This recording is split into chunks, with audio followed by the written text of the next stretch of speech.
এই সারাদিন তোর ফোন ঘাটা ছাড়া আর মনে হয় কোনো কাজ নেই না? আরে তোকে একটা কথা জিজ্ঞাসা করবো? হ্যাঁ, করো। তো এখন তো শীতকাল, আর বন্ধু বান্ধবদের সঙ্গে রেগুলার তো তুই বেরোচ্ছিস, আজ এখানে কাল সেখানে, পরশু সেখানে, তোর পাল্লায় পরে ওই নেশা টেশা করা হচ্ছে না তো আজকাল? ওইসব কি করে? ওইসব আমি করি না। আমি ওইসব করি না, কিছু করি না। আচ্ছা, করিস না তো? উফ না, বললাম তো একবার। হুম। আচ্ছা, আমাকে একটা কথা বল, কেউ যদি প্রচন্ড মদ খেয়ে চুর হয়ে থাকে, নেশা কাটানোর জন্য কি খাওয়ানো উচিত? লেবু জল। আর যদি হাতের কাছে লেবু জল না থাকে তাহলে? টক দই। তা বেশ বেশ বেশ বেশ। তা শীতকালে কোন ড্রিঙ্ক খাওয়া উচিত? হুইস্কি।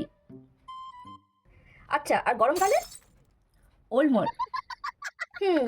আচ্ছা। আচ্ছা, ওই বেস্ট রাম কি আছে রে? আর বেস্ট হুইস্কি কি আছে?